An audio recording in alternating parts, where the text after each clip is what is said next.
Lenin সেবার শীতকালে ভালোবেসে ফুল জীবন্ত আনলেন মরা দিনকালে তোমারই জন্যে বসন্ত। কবির সুমন গাইলেন গান, আর তার আগেই বিংশ শতাব্দীর শুরুতে জরাগ্রস্ত জার শাসিত রাশিয়ার মরা দিনকাল পেরিয়ে ভ্লাদিমির ইলিচ লেনিন যে নতুন দিগন্তের সূচনা করেছিলেন তা কেবল একটি শাসন বদল ছিল না, বরং তা ছিল প্রচলিত বুর্জুয়া গণতন্ত্রের দেয়াল ভেঙে শ্রমজীবী মানুষের শাসন বা সমাজতন্ত্র প্রতিষ্ঠার এক অভূতপূর্ব অধ্যায়। লেনিনের নেতৃত্বে 1917 সালের অক্টোবর বিপ্লব বিশ্ব ইতিহাসে এমন কিছু মাইলফলক স্থাপন করেছিল যা সমসাময়িক পশ্চিমা পুঁজিবাদী রাষ্ট্রগুলো কয়েক দশকেও অর্জন করতে পারেনি। লেনিন মনে করতেন বুর্জুয়া গণতন্ত্র আসলে ধনীদের জন্য গণতন্ত্র, যেখানে সংখ্যাগরিষ্ঠ মানুষ শোষিত হয়।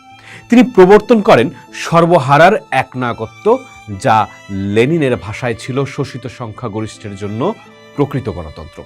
তার প্রণীত declaration of rights of the working and exploited people নথিতে শ্রেণী বৈষম্য বিলোপ এবং উৎপাদনের উপায়গুলো জনগণের মালিকানায় আনার আইনি ভিত্তি তৈরি করা হয়। লেনিনের রাশিয়ার অন্যতম বিস্ময়কর সাফল্য ছিল নারীর সামাজিক ও রাজনৈতিক মর্যাদা বৃদ্ধি।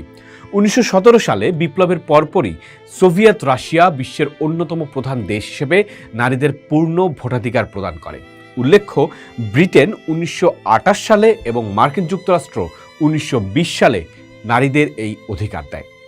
লেনিনের সরকার কেবল ভোটাধিকার নয়, 1920 সালে বিশ্বে প্রথম দেশ হিসেবে গর্ভপাতকে বৈধতা দেয় এবং বিবাহ বিচ্ছেদ আইনকে সহজতর করে নারীদের ব্যক্তি স্বাধীনতা নিশ্চিত করে। লেনিন বলেছিলেন, নারীদের পূর্ণ মুক্তি ছাড়া সর্বহারার মুক্তি অসম্ভব। লেনিনের শাসনামলে রাশিয়ার সামাজিক কাঠামোয় যে আমূল পরিবর্তন আসে তা পুঁজিবাদী রাষ্ট্রগুলোর জন্য ছিল ঈর্ষণীয়।